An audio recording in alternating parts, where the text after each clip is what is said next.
नमस्कार दोस्तों, बिंदास बातें में एक बार आप सबका फिर से स्वागत है। आज की चर्चा, आज हम बात करेंगे क्या पेरेंट्स का रोल होता है सिबलिंग्स में आपस में प्यार रहे इसके प्रति। बहुत इंपॉर्टेंट पार्ट है क्योंकि हम लोग क्या करते हैं, हम पेरेंट्स जो हैं हम 2-3 बच्चे इसलिए भी करते हैं, कई लोग इसलिए भी करते हैं कि भाई बच्चों को एक दूसरे का साथ हो। लेकिन कहीं अपनी अपब्रिंगिंग में ऐसा हो जाता है कई बार कि बच्चे जो हैं आपस में क्लोज ही नहीं होते। बचपन में तो ठीक ठाक निकल जाता है टाइम, लेकिन जैसे जैसे बड़े होते हैं उनमें आपस में एकदम कटाजिज मची रहती है। एक दूसरे का मुंह नहीं देखना चाहते, एक दूसरे से मिलना नहीं चाहते, कोई किसी के पास, एक अजीब गुटबाजी शुरू हो जाती है। और ये बहुत कॉमन है, हमारी फैमिलीज में तो बहुत कॉमन है, and I think her community में ये चीज़ कॉमन है। तो मैंने सोचा क्यों ना इस बात पे डिस्कस किया जाए कि क्या हम कर सकते हैं कि हमारे बच्चों की जो बॉन्डिंग है वो बेहतर हो, कनेक्शन बेहतर हो और वो हमेशा क्लोज रहें नो मैटर व्हाट। तो सबसे पहला पॉइंट जो मुझे लगता है जो बहुत इम्पोर्टेंट है, एक तो है ट्रांसपेरेंसी इन द हाउस। मुझे ऐसा लगता है कि हमेशा bonding between family members is always possible, या ट्रांसपेरेंसी एक ऐसी चीज है जो हर जगह सटीक काम करती है, चाहे वो ऑफिस हो, चाहे वो घर हो, चाहे वो दोस्तों के बीच हो। जहां आपने कुछ धुंध लाने की कोशिश की, या जहां आपने कुछ छुपाने की, बचाने की, खा जाने की, या कुछ ना बताने की कोशिश करी, वहीं कंफ्यूजन शुरू हो जाता है। तो ट्रांसपेरेंसी घरों में कैसी हो सकती है? सो पहली बहुत बड़ी चीज है कि जब आप कोई चीज डिसाइड करते हैं, फैमिली में आपके रिलेशंस कैसे हैं वो एक बात है। फाइनेंशियल जो पार्ट होता है ना, वो बहुत इंपॉर्टेंट है, वो बहुत इंपॉर्टेंट रोल प्ले करता है सिबलिंग्स की बॉन्डिंग में भी और एज अ फैमिली पूरी की भी बॉन्डिंग में। तो जो फाइनेंशियल इश्यूज होते हैं घर में, या जो फाइनेंशियल स्टेटस है आपका, उसको आप थोड़ा ट्रांसपेरेंट रखें। ये नहीं कह रही हूँ कि आप अपनी पे ला के बच्चों को दिखाएं और नंबर्स दिखाएं और सेविंग्स दिखाएं, नहीं, लेकिन समवॉट ट्रांसपेरेंसी होनी चाहिए कि वेयर यू सिटिंग एट, कि भाई कितना अप्रोक्सीमेटली आप कमाते हो और आपके खर्चे किस टाइप के हैं। तो उनको ये पता चलेगा कि हमारे पेरेंट्स की जो हैसियत है वो इस तक है, वो उससे ज़्यादा कभी मांगने की कोशिश नहीं करेंगे, क्योंकि उनको हमेशा ये लगेगा कि मेरे पेरेंट्स को टैक्स हो जाएगा। हम लोगों को आइडिया था घर में कि भाई कितना पैसा आता है घर में और किस हद तक कहाँ हम जाता है, कैसे खर्चा होता है। तो हमारी डिमांड्स ही नहीं होती थी, ऐसी अजीबोगरीब डिमांड होती ही नहीं थी कि हमको ये चाहिए कि वो चाहिए, क्योंकि हमें पता है यार, हम बहुत अच्छे स्कूलों में पढ़ रहे थे। मैं, मेरा भाई और मेरी छोटी बहन, हम लोग सब बेस्ट स्कूलों में पढ़ रहे थे, तो उसकी फीस तो होती ही है ज़्यादा, सबको पता था। तो हम उसी से खुश थे कि चलो ठीक है, ये तो वो कर ही रहे हैं, इसके अलावा मुझे नहीं लगता पॉसिबल है, और हम डिमांड्स भी नहीं रखते थे। सिमिलरली मेरे घर में भी मैं ट्रांसपेरेंसी काफ़ी हद तक रखती हूँ। बच्चों को पता है कि कहाँ हम बैठे हैं फाइनेंशियली, और ये भी पता है कि कहाँ हमारे स्ट्रगल्स हैं। तो मेरा लड़का तो काफ़ी टाइम से अपने खर्चे खुद ही उठाता है, जबकि 16 साल का ही है, काम करता है, क्योंकि उसको थोड़ा संकोच होता था मुझसे पैसे लेने में, स्पेशली जब क्योंकि वो थोड़ा घूमता फिरता है, जाता है फ्रेंड्स के साथ घूमने बाहर, उसकी गैदरिंग्स होती हैं, खाना पीना होता है बाहर, उसे शौक है। तो उसको लगता था कि बार बार मैं मम्मा से पैसा लेता हूँ, कैसे चलेगा। तो he started earning, and earn करने के बाद मोर और लेस अपना खर्चा वो खुद ही पूरा उठाता है। सिमिलरली डॉटर तो काफ़ी टाइम से काम कर रही है, और जो उसके खुद के पर्सनल खर्चे होते हैं वो खुद ही उठाते हैं। बाकी हम हैं, बाकी चीज़ तो ठीक ही है, पर ट्रांसपेरेंसी है घर में। दूसरा, तो ट्रांसपेरेंसी रखें। दूसरा बहुत इंपॉर्टेंट पॉइंट है, हम हमेशा ये बात करते हैं कि बच्चों को कंपेयर नहीं करना चाहिए, बच्चों को कंपेयर नहीं करना चाहिए, पर क्या हम सही में ये कर पाते हैं? कहीं ना कहीं ऐसा हो जाता है कि हम एक से दूसरे को कंपेयर कर बैठते हैं। तो आप ध्यान रखें एक चीज़ कि कंपेयरिंग अच्छी भी हो सकती है और बुरी भी हो सकती है। सो जो अगर बुरी हो गई तो फिर बच्चों के बीच में दरार आ सकती है। कंपेयर आप करें, जैसे मेरे बच्चे भी दोनों एक भयंकर ऑपोजिट हैं, भयंकर मतलब एकदम ही ऑपोजिट। तो किसी की अच्छी है कुछ चीज़, किसी की अच्छी है। तो जब आप किसी एक पर्टिकुलर बच्चे की तारीफ करते हैं बहुत ज़्यादा, ये नहीं कि आप दूसरे की बुराई कर रहे हो, पर अगर दूसरा कहीं आसपास बैठा है और आप पहले की तारीफ किए जा रहे हो, तो दूसरे के दिमाग में आता है कि क्या मतलब, am I not good enough, क्योंकि मम्मा मेरी तो इतनी तारीफ कभी नहीं करती। और ये बहुत ही नेचुरल है। अच्छा, इसमें एक चीज़ और भी है कि जिसकी तारीफ हो रही है उसे नहीं पता चल रहा है ये, लेकिन जिसकी नहीं हो रही है उसे पता चल रहा है। और कई बार जिसकी तारीफ हो रही है उसको पता भी नहीं चलता और दूसरा वाला जो है वो उससे नफरत कर बैठता है और दरार आ जाती है। एक किस्सा बताऊं, हमारे सामने एक फ्रेंड है, वो अपनी एक बात बता रही थी। कहती हैं कि वो घर में सबसे छोटी हैं, उनकी बहन शायद सबसे बड़ी थी, हैं, उन दोनों में बात ही नहीं होती। तो मैंने ऐसे ही पूछ लिया कि क्या, क्यों बात नहीं होती? कहती पता ही नहीं क्यों नहीं बात होती। तो मैंने कहा पूछिए कभी। तो उन्होंने पूछा शायद, तो बड़ी वाली बहन ने ये बोला कि भाई तुम्हें तो बहुत आराम था, तुमको तो कुछ करना नहीं पड़ता था, तुम तो पापा की भी लाडली थी, मम्मा की भी लाडली थी, सब तुम्हें देखते थे, तुम्हारे बारे में सोचते थे, लेकिन मेरे बारे में कोई नहीं सोचता था। मेरे लिए सिर्फ रखड़ना ही लिखा था। कोई भी काम हो घर में मेरी आवाज़, मेरे को आवाज़ लगाई जाती थी और मैं ही काम करती रहती थी। और तुम्हें वहीं तुम आराम से अपना बैठती थी, खाना खाती थी, घूमती फिरती थी, कोई काम नहीं करती थी घर का। तो मुझे तुमसे तभी से चिढ़ हो गई कि ये तो कुछ ज़्यादा ही अपने को समझती है, इनका तो कुछ ज़्यादा ही वीआईपी ट्रीटमेंट होता। और दरार आ गई। अब वो दरार ऐसी कि वो उम्र निकल गई, सब बड़े हो गए, लेकिन वो दरार ही नहीं गई, वो क्लैरिटी आई नहीं कभी। और दुख की बात यह है कि जो छोटी बच्ची है घर की, उसे तो पता भी नहीं है कि क्या हो रहा है, क्योंकि उसने तो ये चीज़ फील ही नहीं करी ना कि बड़ी वाली बहुत काम कर रही है या कि मैं कुछ नहीं कर रही हूँ। वो तो हो गया जैसा था, दिन बीत गया और चला गया, हो गया। तो ये बहुत बड़ा फैक्टर है कि जब आप बच्चों के साथ हैं तो याद करके, ध्यान करके थोड़ा बैलेंस करना सीखें। स्पेशली छोटों को बहुत ज़्यादा लाड ना करें और बड़ों को निगलेक्ट ना करें, क्योंकि बड़े वहीं गड़बड़ा जाता है सब कुछ। मेरी जब लड़की का बर्थ हुआ था, लड़का मेरी लड़की से 7 साल छोटा है, तो 7 साल मेरी लड़की ने राज किया था। राज मतलब राज, कोई नहीं था, मैं उन्हीं के साथ सब पूरा। इनफैक्ट शायद उनकी ज़्यादा केयर हुई होगी क्योंकि वो पहली भी थी। तो जब मेरे लड़के की बर्थ हुआ तो मुझे अभी भी याद है, हॉस्पिटल में जब वो आई मिलने मुझसे पहली बार, तो वो कोने में उधर खड़ी थी अपनी दादी के साथ, मेरे पास नहीं आई। मुझे स्पेशली बोलना पड़ा कि बेटा आओ, क्योंकि उनको ऐसा लगा कि ये जो जगह मेरी थी वो किसी और ने ले ली है। और उनको कहीं मेरे से डिस्टेंस महसूस हुआ कि शायद मैं अब मम्मा को उस तरह से अप्रोच नहीं कर सकती, शायद मैं मम्मा से उस तरह से बात नहीं कर सकती।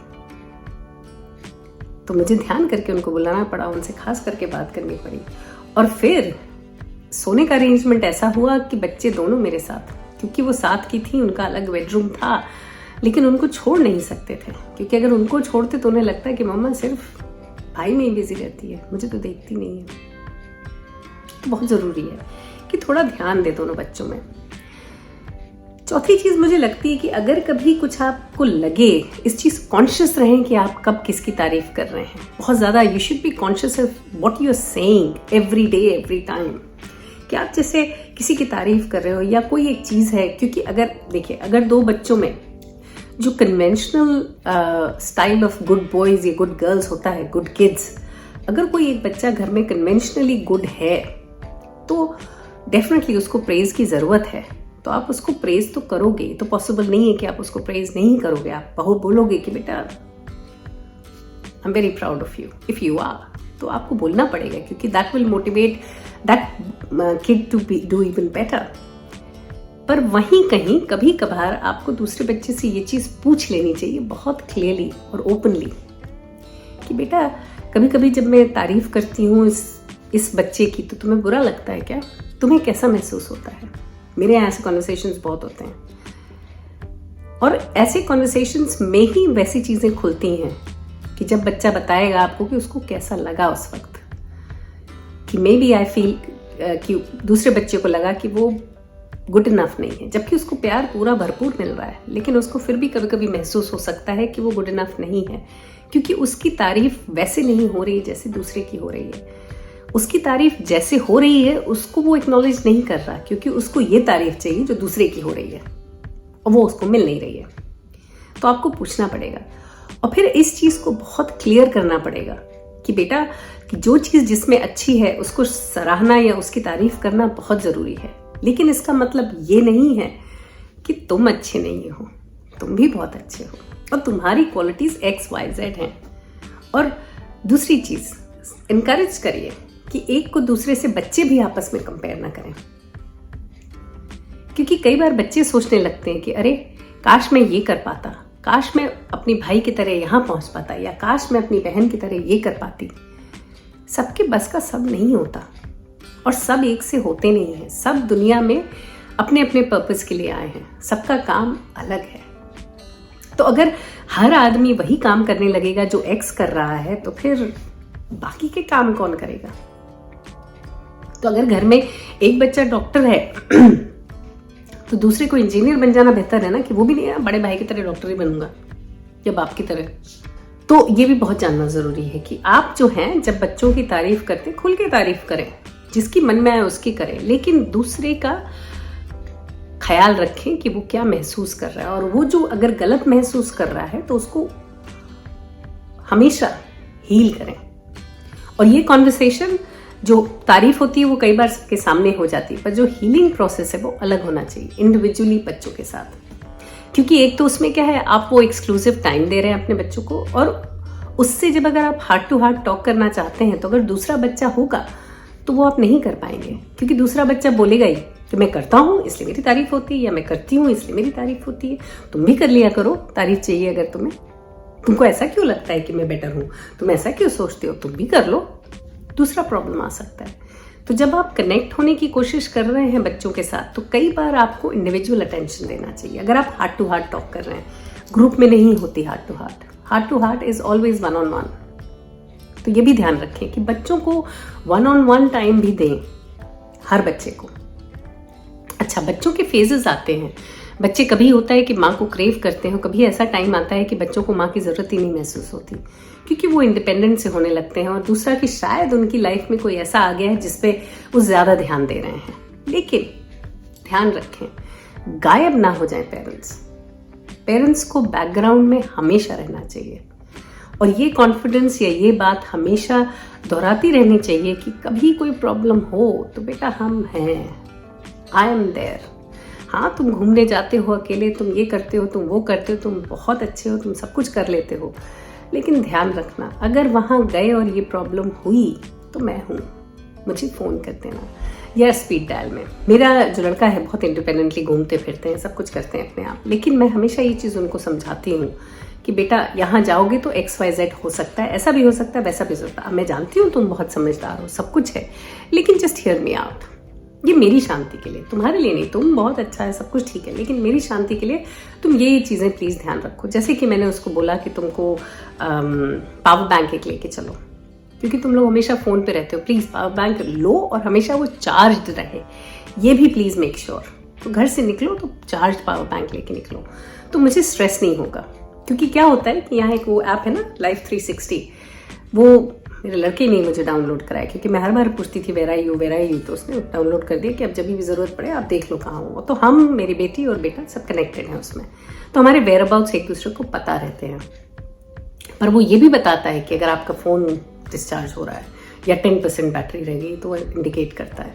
और मेरे लड़के के साथ कई बार ऐसा होता है कि उसकी बैटरी 10% होती है, जैसे ही 10% होती है मेरे को स्ट्रेस होने लगता है, कह रहे यार वो बाहर है, अगर उसको मुझे कांटेक्ट करना होगा कैसे करेगा। तो फिर उसका सोल्यूशन मैंने पावर बैंक कि हमेशा लेके चलो, मुझे स्ट्रेस नहीं होना चाहिए कि तुम्हारी फ़ोन डेड होने वाला है। अच्छा, एक समय था फ़ोन थे भी नहीं, लेकिन अब हैं, तो फिर होता है कि भाई we should be always sort of connected, कि कुछ ज़रूरत है तो dial away, phone call away, हमेशा। तो ये भी बच्चों के साथ आप इतना रहना चाहिए कॉन्वर्सेशन, चाहे बच्चे कितने भी इंडिपेंडेंट हो जाए, क्योंकि वो अभी भी बच्चे हैं। हाँ, एक टाइम ऐसा आएगा कि बच्चे टेक ओवर कर लेंगे और आपको देखने लगेंगे कि आप क्या कर रही हैं, आप ठीक हैं कि नहीं, लेकिन टिल दैट टाइम आपको ज़रूर ये ध्यान दें। और सबसे इम्पोर्टेंट बात, आखिरी बात लेकिन सबसे इम्पोर्टेंट बात, इधर की उधर लगाना, ये तो हर रिलेशन में सत्यानाशी मचाता है। कि जब आप जिसके साथ हो उसकी तारीफ ना करके दूसरे की तारीफ करना। तो जैसे आप एक बच्चे के साथ बैठे हो, आप कंटिन्यूसली ये मत करो कि बेटा देखो भैया कैसे करता है, देखो भैया की तरह ये किया करो, भैया की तरह वो किया करो। तो छोटे वाले को हमेशा ही लगेगा कि यार क्या मुसीबत है, भैया ना हो गए क्या हो गए, मुझे भैया को देख के चिढ़ मचती है। और वही आप बड़े भाई के पास जाओगे तो कहोगे कि छोटा कितना समझदार है, वो कितना अच्छी चीजें से करता है, कितना अच्छे से पढ़ रहा है, कितने अच्छे मार्क्स उसके आ रहे हैं। तो बड़े को लगेगा हे भगवान, इनका तो लाडला है छोटा, मेरे को तो क्या ध्यान ही नहीं देती है। तो फिर दरार बच्चों में आ जाती है। बच्चों को लगता है एक दूसरे को फूटी आंख नहीं खाते। अब इसमें भी किस्सा छोटा सा एक बता दूं कि मेरे साथ ऐसा कई बार हुआ है। तो हमारे एक जानने वाली हैं, उनकी आदत थी, तो मेरे जो क्लोज फ्रेंड्स थी वो समहाउ उनकी भी कॉमन जान पहचान के थे। तो जब भी वो मुझसे मिले, वो मुझसे ये बोलें कि भाई उस लड़की के बारे में पर्टिकुलरली बुराइयाँ या भलाइयाँ, अच्छी बातें कि वो ऐसी है, वो इतनी सुंदर है, वो इतने अच्छे से ड्रेसअप होती है, ये है वो है। और जब उससे मिले तो मेरी तारीफों के पुल बांध दें।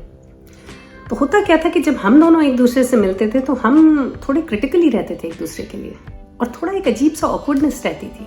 हम कभी क्लोज नहीं हो पाए, जो हो सकते थे लेकिन नहीं हो पाए, क्योंकि इन दरारों की जो अननोइंगली लोग फूट डाल देते हैं। तो बहुत खास करके ध्यान रखें, ये बहुत इंपॉर्टेंट है। और अगर आप चाहें देखना तो एक सीरीज बनाया है इसने, पाकिस्तानी सीरीज की बात अलग होती है। उनमें एक सीरीज है, इसका मायरा खान का ही है, जिसमें हम कहाँ के सच्चे थे। उसमें इस चीज़ को बहुत अच्छे से डिपिक्ट किया है कि दो बहनें हैं, कजन्स हैं, लेकिन दोनों में एकदम दुश्मनी जैसी हो जाती है। वो इसलिए क्योंकि घर के लोगों ने ऐसा क्रिएट कर दिया। हर वक्त एक की तारीफ करना दूसरे के सामने, हर वक्त, वो प्रॉब्लम क्रिएट करता है। तो इस चीज़ को तो खास करके ध्यान दें, इसकी उधर उसकी इधर नहीं, जहाँ है वहाँ की तारीफ करिए। ये तो घरों में सासों के साथ भी होता है। एक बहू के साथ रहती है तो उसकी तारीफ ना करके उसकी करती जिसका घर छोड़कर आई है, और जब दूसरे के पास जाती है तो इसकी बात तारीफ करती है। तो बहुओं को लगता है कि भैया यही इनकी हैं खास, वही उनकी खास। और कहने को तो अगर आप जहाँ हैं वहाँ की तारीफ करेंगी तो जहाँ आप हैं वो बहू आपकी खास करके ध्यान रखेगी और अच्छे से आपको रखेगी। पर उल्टा होता है, और ये सब जगह होता है, फ्रेंड्स में होता है, सब जगह, हर रिलेशन में। बच्चों में तो खास करके ध्यान रखिएगा ये ना हो। तो ये कुछ चीजें अगर आप ध्यान देंगे तो बच्चों में बॉन्डिंग अच्छी होगी आपस में। कोई एक्टिविटीज फैमिली के लिए रखिए, चाहे आप लोग गेम्स खेलें साथ में, चाहे कहीं आउटिंग्स करें, मूवीज जाएं, या कुछ भी एक्टिविटी, वॉक्स पे जाएं, या कुछ चीज़ ऐसी होनी चाहिए जो आप लोग साथ शौक से करते हैं, क्योंकि सबके अलग अलग इंटरेस्ट तो होते ही हैं। चाहे आप टीवी ही साथ में देख रहे हो, लेकिन टीवी भी कॉमन चीज़ें जो सबको पसंद आती हैं, जहाँ मदर और किड्स जो हैं या पेरेंट्स और किड्स जो हैं वो बॉन्ड करें एक दूसरे से, किसी एक कॉमन टॉपिक पे बात कर सकें। सोचिए अगर आप कोई कॉमन सीरीज देख रहे होंगे तो उस पर डिस्कशन कितना मज़ेदार होगा, कि जो उसके फनी पार्ट्स हैं वो हर आदमी ने किस तरह से, जैसे हमने तीनों ने देखा है एक सीरीज द बेयर करके, शेफ की कहानी बहुत बढ़िया है, हमने बहुत एंजॉय किया साथ में। हम बहुत सारी चीज़ें एंजॉय करते हैं साथ में, लेकिन बहुत सारे ऐसे सीरीज हैं जो मेरे सिर्फ दोनों बच्चे एंजॉय करते हैं, तो वो दोनों अकेले भी देखते हैं बहुत चीज़ें, जो मेरा मजाक भी उड़ाते हैं क्योंकि मुझे वो चीज़ें कुछ जमती नहीं है। बट एनीवेज, फिर भी हम बहुत सारी चीज़ें ऐसी हैं जो साथ में देखते हैं, तो उससे भी बॉन्डिंग होती है, बहुत अच्छी बॉन्डिंग होती है between kids and parents. Hopefully कुछ सेंस तो बनाया होगा। ये टॉपिक मुझे बहुत इंपॉर्टेंट लगा। आज के लिए सिर्फ इतना ही। अगले हफ्ते फिर मिलेंगे किसी और बात, किसी और चर्चा के साथ। तब तक के लिए आप देखते रहिए बिंदास बातें। See you. Bye-bye. See you next week. Bye.